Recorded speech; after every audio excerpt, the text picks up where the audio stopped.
computer plane touched the runway at the Richmond airport, I felt a great sense of relief. I was home. After deboarding, I stopped by the bathroom in the small terminal, washed my face and brushed my teeth. I looked in the mirror and what I saw looked pretty rough. I was running on very little sleep, and due to the delays, it was well past midnight. According to my European calibrated body clock, it was actually approaching 8 a.m. I took a moment to compose myself and walked down the hall. At the terminal's exit, I saw my wife, my family, my band, some friends, and a few well-wishers. They held signs to welcome me home, and a great cheer went up as I walked out of the same narrow glass-walled corridor I had so many times at the end of the tour. The first person I went to was my grandmother, who I worried about so much while I was in prison. There she was, a tiny country woman, 92 years old and still tough as nails, standing on her own 2 feet, way past midnight in her bedtime to welcome her eldest grandson home. I felt a great swell of love for this lady who had helped to raise me, and I have never been happier to hug her and tell her that I loved her and then scold her for being up so late. She told me that nothing could have kept her from being there to see me safely home, and I knew that old woman well enough to believe her. Then I kissed my wife and hugged all my family and friends. The most emotional person there was my guitarist Willie, who cried as he hugged me and told me how much he had missed me. I believe he and I are the most alike in the band in that sense. Neither of us are particularly reserved men in nature, and we rarely bother trying to hold back intense emotions. It was good to see everyone, but I felt completely wiped out and unable to communicate well. Luckily, everybody was already expecting me to be in less than tip-top shape, so I said goodnight and was soon driving my truck home, my wife by my side. The next morning, I woke up, made some coffee, and went out on my back deck. The humid Richmond summer was in full swing, and sitting there, I was taken aback by how green everything was. After spending over a month in a dull concrete cage, being in my backyard surrounded by grass, trees, and shrubs was wonderful. Richmond, Virginia is a beautiful, tree-filled city.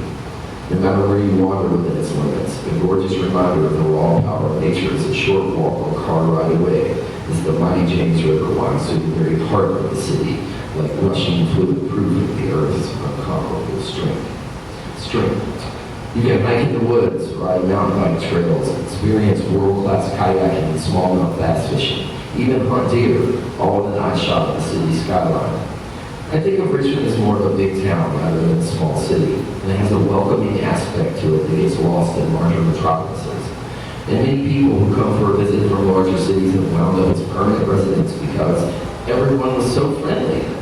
I can't even remember how many times I've heard that said before. The friendliness, lack of pretension, and integrated natural elements and thriving art scene is what made me love the city in the first place, and has kept me there since I was 18 years old. But upon my return from Prague, I grew to love Richmond even more, as its people welcomed me home as one of their own, and they were not shy about letting me know they were happy I was a free man. Richmond is a pretty mellow place for a fairly well-known musician to live in. A lot of folks that recognize me as being the singer in a band also recognize me as the dude who used to be the cook at the local bar. It's no big deal, and I don't get asked a lot of questions about my life as a touring musician. No one is really impressed by my dubious celebrity, with the exception of a few younger fans, and I like it that way. I get stopped on the street and asked for autographs a lot more in New York City or London, England than I do in my hometown. It's not that people don't think it's cool that Limbo God is successful. It's just that I'm a regular guy, and I think most people sense that. Folks see me driving a 1973 Coupe moped around town, not a Ferrari. So aside from when Lamb of God loses yet another Grammy, it warrants a mention in the local news when we're nominated. For the most part, no one even bothers to say, hey, you're that dude in that band, when they recognize me. But for the first few weeks I was back, that changed dramatically. Day one of my return to Richmond, I drove my truck to meet a friend at a coffee shop. During the 10-minute drive, several other drivers tooted their horns and rolled down their windows to yell, welcome home. The traffic lights, people on bicycles, or walking the sidewalks of my pretty town yelled my name.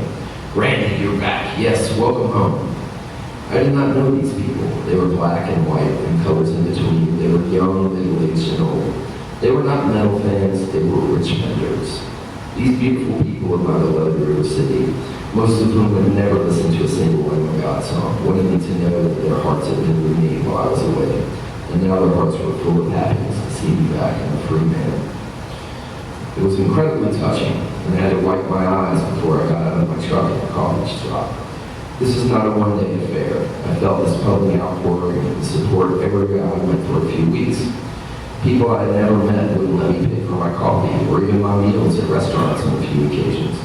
When I walked the streets of Carytown, a shopping district comprised of primarily locally owned business, people would say, "Hey man, we're so glad you're out," as we passed each other. In the grocery store, the bookstore, at the gas station, I was recognized and welcomed home. As the weeks went on, turning into months, the people of my city continued to let me know they were glad I was free.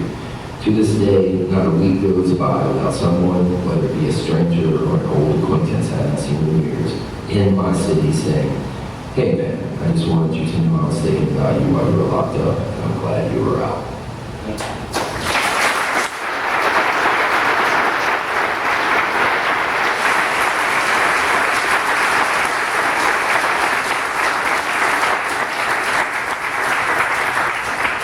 All right.